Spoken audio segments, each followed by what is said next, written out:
सभी दर्शकों को मेरा प्यार भरा राधे राधे। श्री रामचरितमानस का अध्ययन करते करते आज मैं 100वें दिन में प्रवेश कर चुकी हूँ। साथियों, हम 100वें दिन की ओर जहाँ प्रस्थान किए हैं वहीं अयोध्या कांड के इस चरित्र में कल हमने कथा पढ़ी थी। भगवान श्री राम विश्राम कर रहे हैं, भैया लक्ष्मण पहरा दे रहे हैं, लेकिन लक्ष्मण जी को पहरा देते देख निषाद राज ने खुद अपनी सेना चौकन्नी कर दी चारों तरफ और लक्ष्मण जी पर पहरा देने लगे हैं।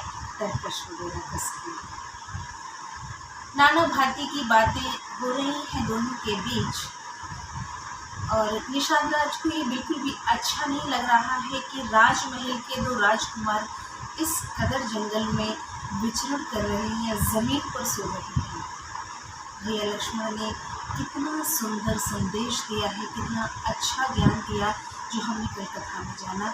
और हमें ऐसे संदेश लेने की भी आवश्यकता है कि इंसान कितना भी बड़ा हो जाए, कितने भी बड़े महल में, कितने भी बड़े परिवार में, अच्छे खानदान में पैदा हो जाए, उसे इंसानियत नहीं भूलनी चाहिए, उसे अपना कर्तव्य नहीं भूलना चाहिए। कोई भी छोटा या बड़ा नहीं होता है। निषाद राज भले ही निम्न बिरादरी में है, लेकिन वो छोटे नहीं है। उनकी सोच बहुत बड़ी है, उनका दिल बहुत बड़ा है। तो इंसान अपने कर्मों से, अपनी सोच से बड़ा होता है, बिरादरी से नहीं। बोलिए राधे राधे। कथा में प्रस्थान करते हैं। दोहा लिखा है गोस्वामी जी ने कि भगत भूमि भूसुर सुरभि सुरहित लागे कृपाल करत चरित धरि मनुज तनु सुनत मिटई जग जाल। वही कृपालु श्री रामचंद्र जी भक्त भूमि ब्राह्मण गौ और देवताओं के हित के लिए मनुष्य शरीर धारण करके लीलाएं करते हैं, जिनके सुनने से जगत के जंजाल मिट जाते हैं। मास पारायण 15वां विश्राम गोस्वामी जी ने आगे लिखा है कि सखा समुझे पर हरि मोहु सिय रघुवीर चरण रत होहु कहत राम गुण भाविनुसारा जागे जग मंगल सुखदारा। हे सखा, ऐसा समझ मोह को त्याग कर श्री सीता राम जी के चरणों में प्रेम करो। इस प्रकार श्री रामचंद्र जी के गुण कहते कहते सवेरा हो गया। तब जगत का मंगल करने वाले और उसे सुख देने वाले श्री राम जी जागे। सकल सोच करे राम नहावा सोच सुजान बट क्षीर मगावा अनुज सहित सिर जटा बनाए देख सुमंत्र नयन जल छाए।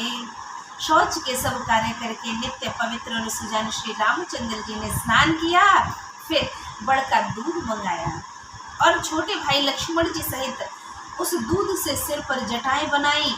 यह देखकर सुमंत्र जी के नेत्र में जल आया है। इतनी जल्दी ऋषि मुनियों के सारे चरित्र चित्रण को अपना लिया है दोनों भाइयों ने। सुमंत्र जी की आंखों से जल छलक पड़ा है। हृदय दाहोति बदन मलिना कह कर जोर बचन अति दीना नाथ कहे वस कौशल नाथा लय रथ जाओ राम के साथा। उनका हृदय अत्यंत जलने लगा, मुंह मलिन और उदास हो गया। वे हाथ जोड़कर अत्यंत दीन वचन बोले हैं। क्या बोले हैं आज सुमंत? नाथ, मुझे कौशलनाथ दशरथ जी ने ऐसी आज्ञा दी थी कि तुम रथ लेकर श्री राम जी के साथ जाओ। और आगे क्या? ये बनु देखाए सुर सरे अनवाई आने ओ फेरी वेगी दो भाई लखनु राम सिय आने ओ फेरी संशय सकल सकोच निवेरी। आज सुमंत बड़ी ही दीन अवस्था में ये बात बोल पा रहे हैं। बोले हैं कि वन दिखाकर गंगा स्नान कराकर दोनों भाइयों को तुरंत लौटा लाना, सब संशय और संकोच को दूर करके लक्ष्मण राम सीता को फिरा लाना। सुरसरी अर्थात गंगा माँ में स्नान करा के जंगल घुमा के मेरे बच्चों को वापस ले आना। दशरथ जी का ऐसा आदेश था सुमंत जी को। तो वही सुमंत जी ने आज दोनों भाइयों को जटाएं बांधते हुए देखा, नेत्रों में जल भर आया और दशरथ जी की बात उगल दी, अर्थात उन दोनों को बता दी कि मैं तो इसलिए आपके साथ चल रहा हूँ। नृप अस कहे ओ गोसाई, जस कहीं करो बल सोए, कर विनती पायन परे ओ दीन बाल जिमि रोए। महाराज ने ऐसा कहा था, अब प्रभु जैसा कहे मैं वही करूँगा, मैं आपका बलिहारी हूँ। इस प्रकार विनती करके वे श्री रामचंद्र जी के चरणों में गिर पड़े और उन्होंने बालक की तरह रो दिया है। आज सुमंत जी ने कहा कि मैं वैसे दशरथ जी की आज्ञा का पालन कर रहा था, लेकिन अब मैं आपकी आज्ञा का पालन करूंगा। दशरथ जी ने कहा था मैं आपको सुरसरी में स्नान करा के जंगल घुमाकर वापस ले आऊं, लेकिन हे नाथ, अब आप जो बोलेंगे मैं वही करूंगा। बालक की तरह सुमंत आज रो पड़े हैं। प्रभु के चरित्र चित्रण को देख करके उनका मन पवित्र हो गया है कि भगवान श्री राम अपने वचन से फिरेंगे नहीं, अर्थात पलटेंगे नहीं। माँ कैकेयी ने आज्ञा दे दी है तो उसे वो पूर्ण अवश्य करेंगी। तात कृपा कर कीजिए सोई, जाते अवध अनाथ न होई। मंत्री राम उठाए प्रबोधा, तात धर्म मत तुम सब शोधा। और कहा, हे तात, कृपा करके वही कीजिए जिससे अयोध्या अनाथ न हो, क्योंकि उनके नाथ तो जंगल में भ्रमण कर रहे हैं। अब कुछ ऐसा कीजिए कि अयोध्या अनाथ होने से बची रहे मेरे प्रभु। ऐसी सुमंत ने प्रार्थना की है श्री राम जी से। श्री राम जी ने मंत्री को उठाकर धैर्य बंधाते हुए समझाया कि हे तात, आपने तो धर्म के सभी सिद्धांतों को छान डाला है। ददीचि हरिचंद नरेसा, सहे धर्म हित कोटि कलेसा। रंति देव बलि भूप सुजाना, धर्म धरे सहित सही संकट नाना। धर्म धरे सही संकट नाना। शिवी ददीक्षी और राजा हरिश्चंद्र ने धर्म के लिए करोड़ों अर्थात अनेकों कष्ट सहे थे। बुद्धिमान राजा रंतिदेव और बलि बहुत से संकट सहकर भी धर्म को पकड़े रहे। उन्होंने धर्म का परित्याग नहीं किया है और आपने तो सभी धर्मों को छान डाला है।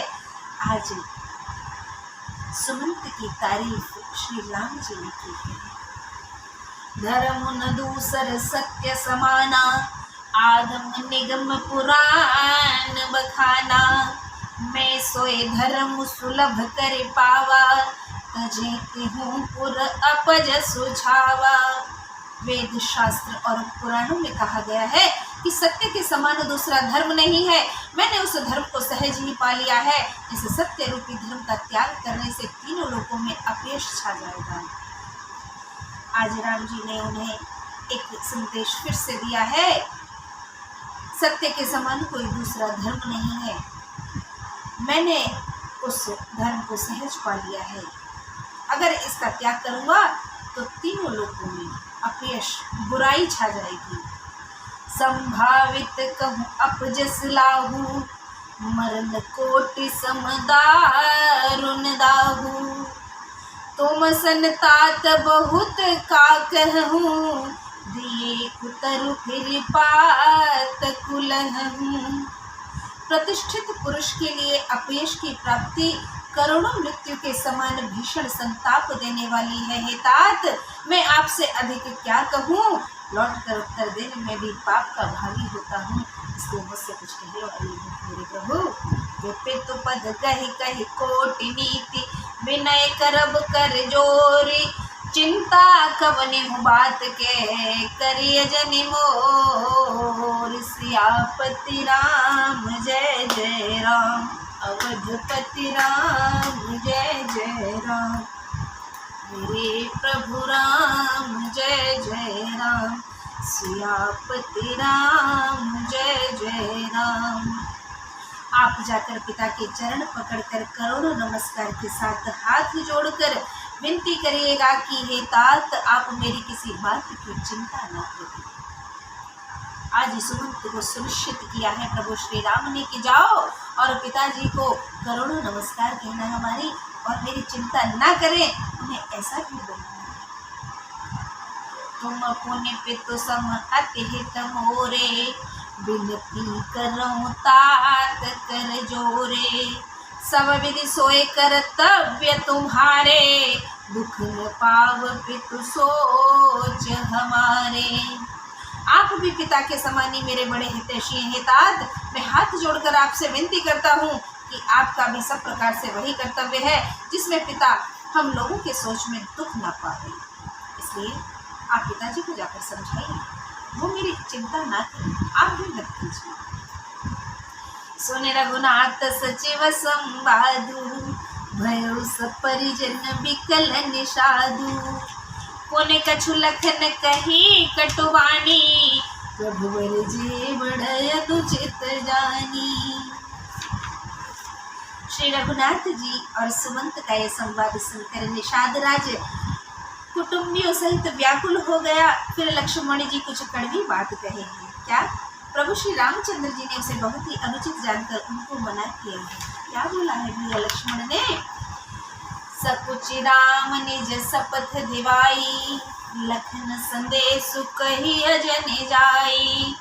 कह सुमंत्र पुनि भूप संदेशु, सही न सकी सिय विपिन कलेसु। श्री रामचंद्र जी ने सब जाकर अपनी सौगंध दिलाकर सुमंत जी से कहा कि आप जाकर लक्ष्मण का यह संदेश ना कहिएगा। सुमंत ने फिर राजा का संदेश कहा कि सीता वन के लिए कलेश ना सह सकेंगी। सीता वन का ये कलेश नहीं सह सकेंगी। जे विधि अवध आव फिर सिया, सोई रघुबर ही तुम्हें करनिया। न तरु निपट अवलंब विहीना, मैं न जियब जिमि जल वेनु मीना। अर्थात जिस तरह सीता अयोध्या को लौट आवे, तुमको और श्री रामचंद्र जी को वही उपाय करना चाहिए। नहीं तो मैं बिल्कुल ही बिना सहारे का होकर वैसे ही नहीं जीऊंगा जैसे बिना जल के मछली नहीं जीती है। ऐसा दशरथ जी ने सुमंत जी को कहा था कि जैसे जल बिना मीन नहीं रह सकती, राम लक्ष्मण और सीता के बिना मैं नहीं रह पाऊंगा। किसी एक को वापस ले आना, वैसे तो तीनों को कोशिश करना, लेकिन ये दोनों बेटे ना माने तो बहू को तो वापस ले ही आना। मेरे ख्याल से हर ससुर का, हर पिता का ऐसा ही विचार होना चाहिए। आजकल हम देखते हैं परिवारों में झगड़े इतने ज़्यादा होते हैं। किसी एक परिवार में ना हो तो वो एक अलग बात है, लेकिन मैक्सिमम फैमिलीज में कलेश का कारण वो खुद आपस की सोच बनी हुई है। दशरथ जी की सोच देखिए, पुत्री सीता के लिए यानी अपनी पुत्र वधू को वो वापस पाना चाहते हैं, उनके लिए वो सहारा है। हमारे आज के ससुर लोग बहुओं के प्रति कैसा व्यवहार करते हैं? ज़्यादातर बहुओं की शिकायत सासों से रहती है, ससुरों लोगों से कम रहती है। लेकिन हमें संदेश मिलता है कि बहुओं के प्रति बेटे जैसा व्यवहार बना के रखें। बहुत से पिता बेटे के लिए प्रेम रखते हैं, हित रखते हैं। यहाँ गोस्वामी जी ने दशरथ जी का जो प्रेम है वो बहू के प्रति दर्शाया है कि पुत्र वधू को वापस ले आइएगा वरना मैं नहीं रहूँगा। सीता जी ही थी जिनके कारण उनके घर में 4 बहू हो गई। धनुष यज्ञ ना होता तो कहाँ उनके पुत्रों की शादी इतनी जल्दी हो रही थी, कहाँ उन्हें ये सुख मिल पा रहा था, और कहाँ इतनी महान पुत्र वधू मिलने का गौरव नहीं प्राप्त हो पा रहा। अपनी अपनी बहू की कद्र करें। मैं उम्र में बहुत छोटी हूँ, लेकिन सभी लोगों से विनती करूंगी, मेरी प्रार्थना रहेगी हर एक पुरुष से, अगर जो लोग जवान हैं वो बाद में ससुर बनेंगे और जो अभी ससुर हैं वो इस बात को अपना लें, अपनी बहू को बेटी से कम ना समझें। एक बार आप बहू को बेटी के रूप में अपना लेंगी ना तो आपका घर स्वर्ग बन जाएगा। आजमा कर देख लीजिएगा, मैंने आजमाया है, जिया है हकीकत को, सत्य मैंने देखा है अपनी आंखों से, जिया है मैंने इसको, मैं भुक्त भोगी रही हूँ। यही वजह है कि आज मैं श्री रामचरितमानस का अध्ययन कर पा रही हूँ। हाँ, गृहस्थ जीवन से समय निकालना बड़ा ही मुश्किल होता है, और पूजा पाठ के लिए विशेष करके श्री रामचरितमानस का अध्ययन करना, रामायण को पढ़ पाना सौभाग्य की बात तो है ही, लेकिन साफ सफाई के लिहाज से बहुत मुश्किल रहता है। फिर भी मैं समय निकाल पाती हूँ क्योंकि मुझ पर ईश्वर की कृपा है। आप हित करके देखिए, आप प्रेम करके देखिए, जो लोग आपसे नफरत करते हैं उनसे आप प्रेम करके देखिए, ईश्वर आपके हृदय को इतना कोमल बना देंगे कि आपको फिर किसी में बुराई नजर नहीं आएगी। सामने बैठकर आपसे कोई भी बुराई करता रहे, आपकी बुराई करता रहे, आपके ऊपर कितना भी कीचड़ उछाले, आपको क्रोध नहीं होगा। मैंने ये सब जिया है, और प्रभाव किसका है? इस ग्रंथ, हमारे महान ग्रंथ हमें सहनशीलता देते हैं।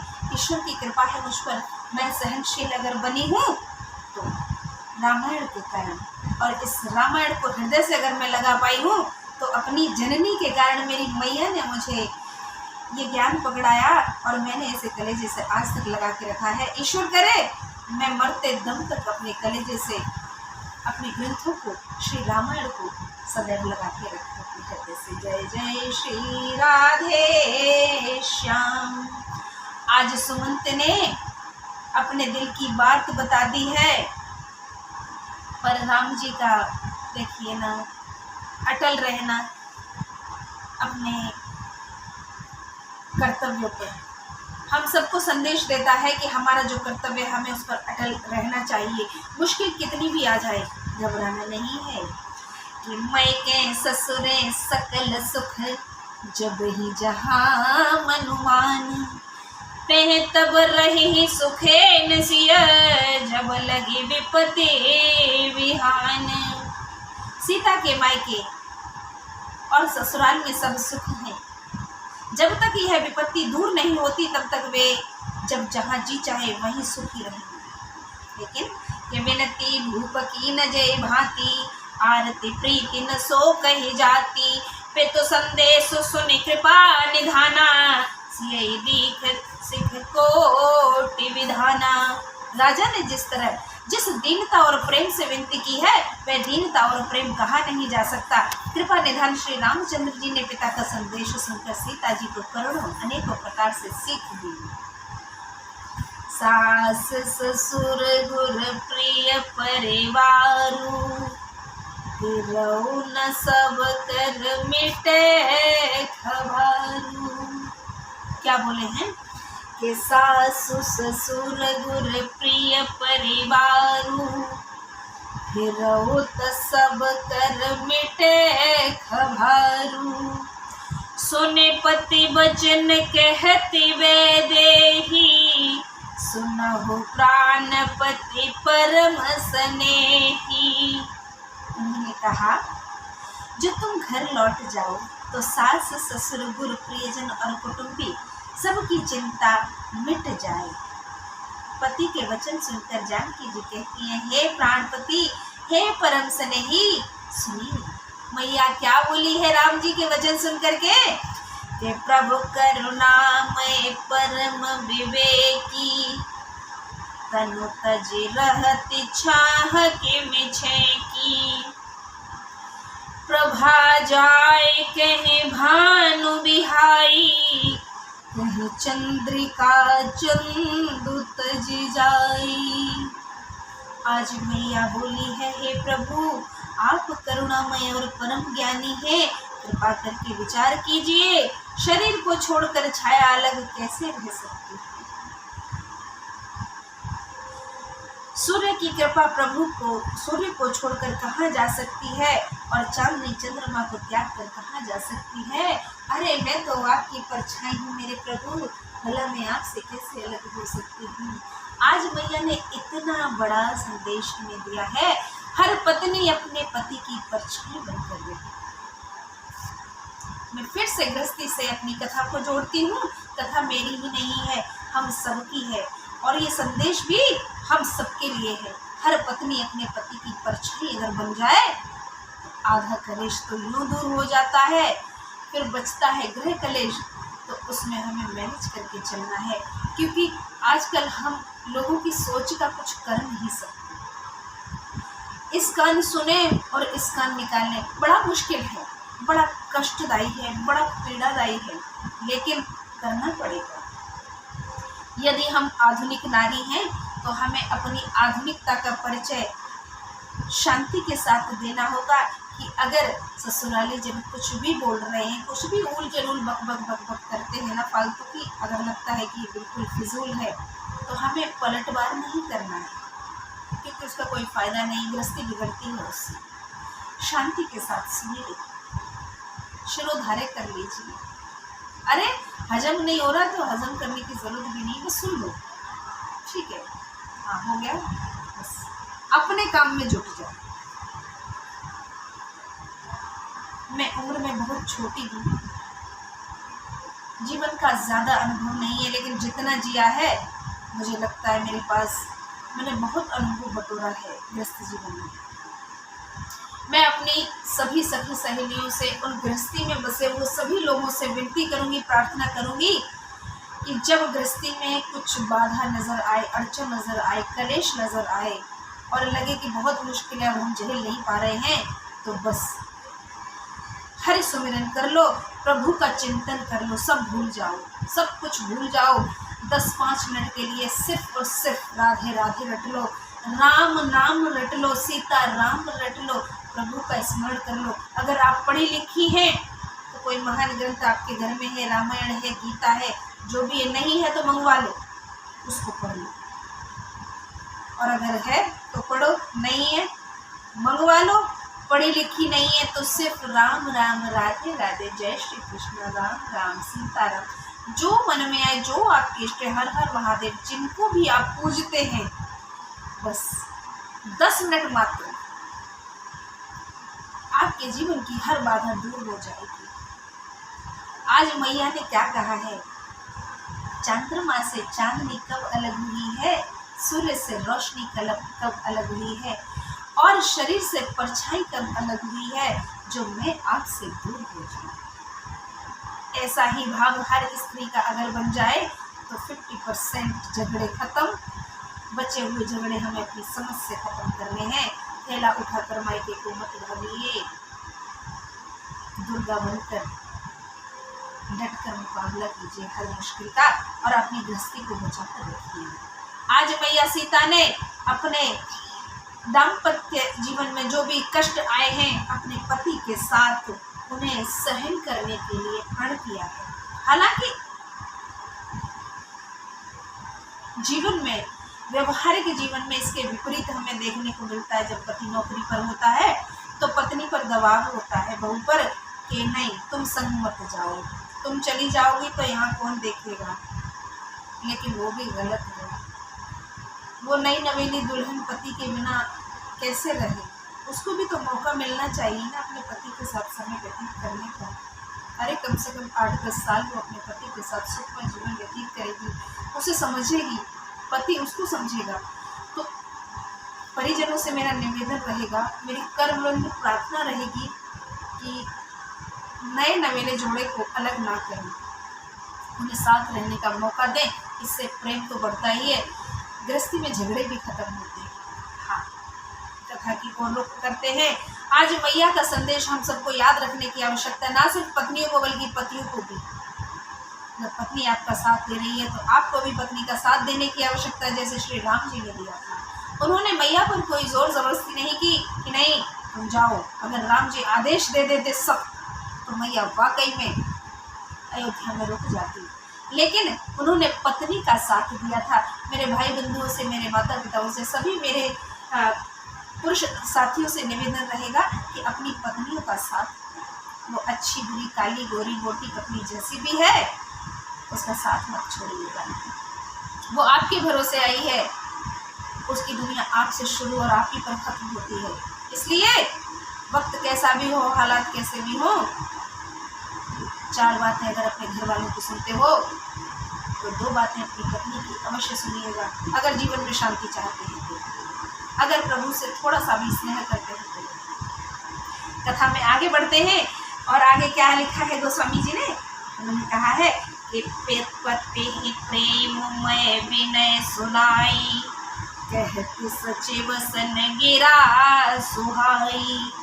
तुम पितु ससुर सरिस हितकारी, उत्तरु देव फिरे अनुचित भारी। इस प्रकार पति को प्रेम में विनती सुनाकर सीता जी मंत्री जी से सुहावनी वाणी कहने लगी है क्या कि आप मेरे पिताजी और ससुर जी के समान मेरा हित करने वाले हैं। आपको मैं बदले में उत्तर देती हूँ, यह बहुत ही अनुचित है। हाँ, बड़ा मुश्किल भरा समय होता है गृहिणियों के लिए, लेकिन जीवन के फैसले जब उन्हें लेने पड़ते हैं तो बोलना पड़ता है। लोग कहते हैं कि वो तो बहुत बोलती है, वो तो मुंह खोलती है हमारे सामने। मैया सीता ने भी अपना मुंह खोला था ना। हाँ, तो हमेशा बहुओं पर उंगली ना उठाएं, उन्हें गलत ना समझें, क्योंकि वो किसी की बेटी है। जब आपकी बेटी के साथ कुछ होता है तो वो सही होती है, और बहू जब बोल देती है तो वो गलत हो जाती है। मेरे भाइयों, समझ जाओ, बस इतनी सी बात समझ लो कि बेटी के साथ गलत हो रहा है तो गलत है, अगर बहू के साथ गलत हो रहा है तो भी उसको गलत मान के चलो। इसलिए गलत करो ही मत। जब बहू के साथ गलत नहीं करोगे तो बेटी के साथ ऊपर वाला गलत नहीं हो सकेगा। ये विशेष ध्यान रखने वाली बात है। हालांकि बहुत लंबा विषय है बात करने के लिए, अगर हम इस पर बात करेंगे तो बहुत हैंडी डिबेट हो जाएगी, जिसके लिए 4 लोगों का होना ज़रूरी है, जो बहुत ऊंची पहुंच की सोच रखने वाले लोग होंगे। ऐसी डिबेट आने वाले समय में बहुत होगी हमारे साथ। फिलहाल रामायण करते हैं, क्योंकि ये हमें सौभाग्य से मिली। आरती बस सन्मुख भयऊँ, बिलगु न मानव तात। आरज सुत पद कमल विनो, बाद जहाँ लगी नाथ। किंतु हे तात, मैं आर्त होकर ही आपके सम्मुख हुई हूँ, आप बुरा न मानिएगा। आर्य पुत्र स्वामी के चरण कमलों के बिना जगत में जहाँ तक नाते हैं सभी मेरे लिए व्यर्थ हैं। हाँ, अब आ जाइए, फिर से गृहस्थी से जोड़ते हैं मैया की इस बात को। माँ सीता ने कहा है कि मैं आर्त होकर आपके सम्मुख हुई हूँ, मेरी बात का बुरा मत मानिएगा। आर्य पुत्र यानी स्वामी के चरण कमलों के बिना जगत में जहाँ तक मेरे नाते हैं सब व्यर्थ हैं। किसी भी स्त्री के लिए उसके पति के बिना कोई भी नाता रिश्ता व्यर्थ है। आजकल महिलाओं पर बड़ी जल्दी दोषारोपण कर दिया जाता है कि वो बहुत खराब है, किसी को मानती नहीं, किसी को समझती नहीं, किसी को पूछती नहीं। जब उसे कोई नहीं पूछता है, उसको इज्जत नहीं मिलती है, तो फिर वो किसे पूछे, कहाँ जाए? समझने वाली बात है, बरगलाने वाली कोई बात नहीं है। स्त्री का हर नाता उसके पति से जुड़ा हुआ होता है।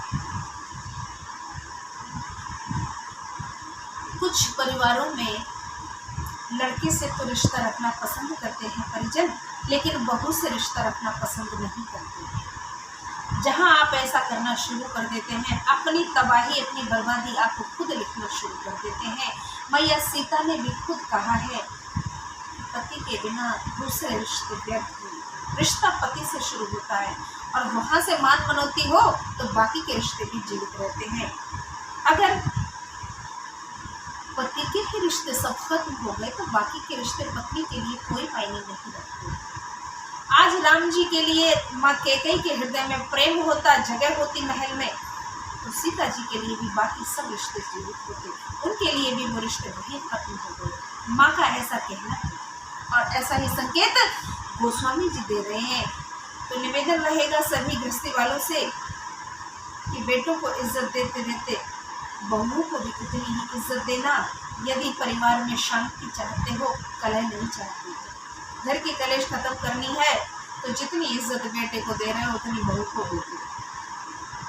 हाँ, दोनों को बराबर इज्जत देनी पड़ेगी, तभी परिवार की कलह खत्म हो पाएगी। अन्यथा तो जीवन ऐसे ही निकल जाएगा और आप दोष देते रह जाएंगे, सिर धुनते रह जाएंगे, पछताते रह जाएंगे कि प्रभु ने जीवन में बड़ा कलेश दिया है। प्रभु ने कोई कलेश नहीं दिया है, कलेश आपकी सोच का है, आपकी कड़वी जुबान का है, और कोई कलेश नहीं है जीवन में। भगवान ने सब कुछ दिया है। बोलिए राधे राधे। ये फिर तो वैभव विलास में ढीठा, मन मुकुट मिलित पद पीठा, सुख निधान यस पितु गृह मोरे, प्रिय विहीन मन भावन भोरे। मैंने पिताजी के ऐश्वर्य की छटा देखी है, जिनके चरण रखने की चौकी से सर्व शिरोमणि राजाओं के मुकुट मिलते हैं, अर्थात बड़े बड़े राजा जिनके चरणों में प्रणाम करते हैं। ऐसे पिता का घर भी जो सब प्रकार से सुखों का भंडार है, पति के बिना मेरे मन को भूल कर भी नहीं भरता है। ये सोच हमें बना के रखनी है। कुछ हमारी बहनें हैं वो मायके चली जाती हैं, यहाँ बहुत कलेश है, बड़े झगड़े हैं, बहुत कष्ट हो रहा है, सुख नहीं मिल पा रहा है, कम से कम मायके में जाऊंगी, खाने पीने को फल फ्रूट मिलेंगे, ऐशो आराम मिलेगा, बेड पर जाकर सोऊंगी आराम से, कुछ काम भी नहीं करना पड़ेगा।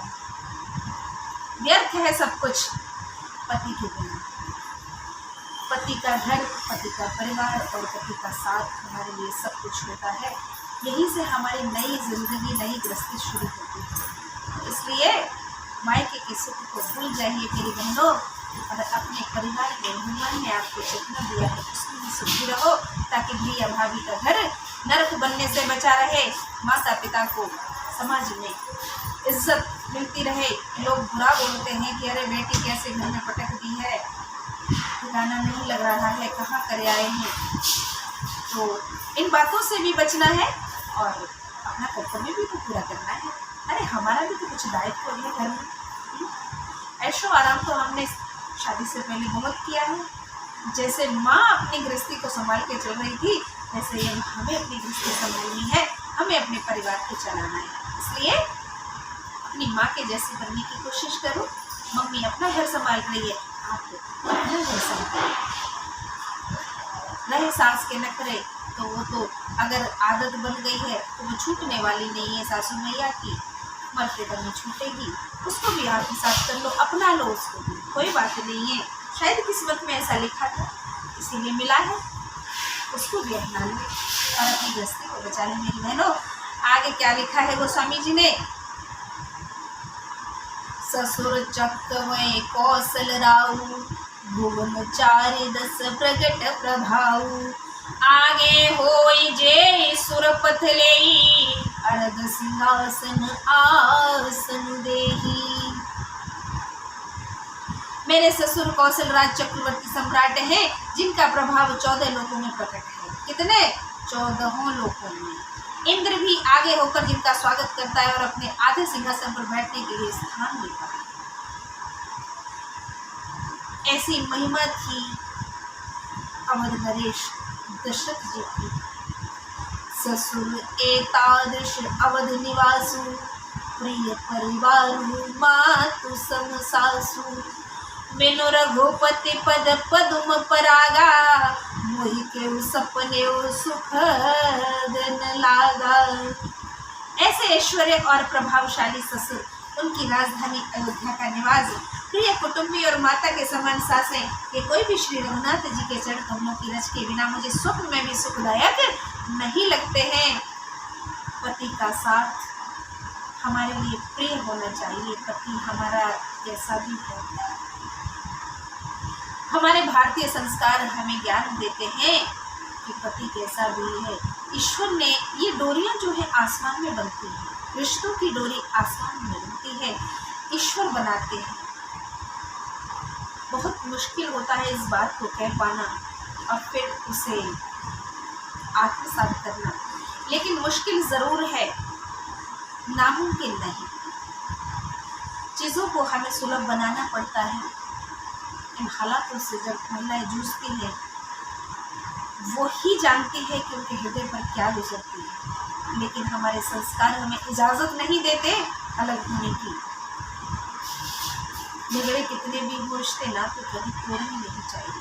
चाणक्य कहते हैं कि लेकिन जहाँ अति हो जाए तो वहाँ जोड़ने की भी कोशिश नहीं करनी चाहिए। मैं कहती हूँ एक मौका हमें भी देना चाहिए अपने रिश्ते को। भले ही सारी हदें पार हो जाएं, पर एक मौका आप अपनी तरफ से अवश्य देना अपने रिश्ते को। कितनी भी हद पार हो जाए, एक मौका आप अवश्य देना। क्या मालूम आपकी दोस्ती टूटने से बच जाए। कितनी भी हदें पार हो जाए, 100 के पार हो जाए, और आप हिम्मत हार बैठे हैं, फिर भी अपने रिश्ते को, चाहे वो लड़का हो या लड़की हो, ये बात सब पर लागू होती है, एक मौका अवश्य देना अपने रिश्ते को। शायद वो समझ जाए, शायद वो जुड़ जाए। आज मैया भी ऐसा ही संदेश दे रही है। माँ सीता का संदेश हमारे लिए बड़ा ही सुखदायी है। अगम पंथ वन भूमि पहारा, करके हर सर सरित अपारा। कोल की रात कुरंग विहंगा, मोहि सब सुखद प्राण पति संगा। दुर्गम रास्ते, जंगली धरती, पहाड़ी हाथी, सिंह, अथाह तालाब एवं नदियाँ, कोल भील, हिरन और पक्षी प्राणपति रघुनाथ जी के साथ रहते, ये सभी मुझे सुख देने वाले हैं। पति के साथ रूखी सूखी में भी सुख है, घने जंगलों में भी शांति है। ऐसा ही हम सबका मंतव्य होना चाहिए, हम सबकी विचारधारा होनी चाहिए। अब ये सब पत्नी पर लागू नहीं होता है कि पति के हर सुख दुख में पत्नी साथ दे। अरे पत्नी के हर सुख दुख में पति को भी साथ देना है, ये समझने वाली बात है। कि सासु ससुर सन मोरी हुती, विनय करिब परिपाय। मोर सोचु जन करिय कछु, मैं बन सुखी सुभाए। सियापति राम जय जय राम, अवधपति राम जय जय राम, मेरे प्रभु राम जय जय राम। साथियों, मैं अपनी सासू माँ से आपको मिलवाना चाहती हूँ। मुझे कथा पढ़ते देख मैया कथा में आकर बैठ गई हैं। बड़ा ही स्नेह है, लेकिन दुर्भाग्य से मैया पढ़ नहीं सकती, लेकिन सुन सकती है। बड़ा ही प्रेम है, प्रभु के चरणों में हित है मैया का, इसलिए वो कथा सुनने के लिए आई है। बोलिए राधे राधे। साथियों, प्राणनाथ प्रिय देवर साथा, वीर सुरी धरे धनु भाथा। ये प्राणनाथ प्रिय देवर साथा, वीर धुरीन धरे धनु भाथा। नहीं मग श्रम भ्रम दुख मन मोरे, मोहि लगी सोच करिय जने मोरे। वीरों में अग्रण्य तथा धनुष और बाणों से भरे तरकश धारण के लिए किए हुए मेरे प्राणनाथ और प्यारे देवर मेरे साथ हैं। इससे मुझे न रास्ते की थकावट है, न भ्रम है, और ना ही मेरे मन में कोई दुख ही है। आप मेरे लिए भूल कर भी कोई सोच ना करें। मैया ने आज सुमंत को नाना भांति से ज्ञान पकड़ा दिया है। हाँ साथियों, आज की क्लिप बहुत लंबी हो गई है। आज की कथा को यहीं विराम देते हैं। अगली कथा में फिर आपसे भेंट होगी। 101वें दिन की कथा कल हम प्रारंभ करेंगे। तब तक के लिए मुझे आज्ञा दीजिए। और आज का विशेष ज्ञान, अपनी गृहस्थी को संजो कर संभाल कर रखना है। हर मुश्किल से परे अपने रिश्ते को एक मौका अवश्य दें, चाहे वो हमारे भाई हो या हमारी बहन हो। कष्ट तो जीवन में आता ही है, ज़्यादा दिन तक उसको कलेजे से लगाकर मत रखो, क्योंकि रात कितनी देर की होती है। 12 घंटे की, फिर दिन हो जाता है। जब प्रकृति का नियम दिन रात का है, बरसात आती है, गर्मी आती है, सर्दी आती है, जब ऋतुएं परिवर्तित होती हैं, मौसम बदलता है, तो यह दुख क्यों नहीं छटेगा? दुख की घटाएं भी छट जाएंगी। इसलिए दुख को देख करके भागना नहीं है, अपनी दृष्टि को बचा के रखना है। बोलिए राधे राधे, जय श्री राम।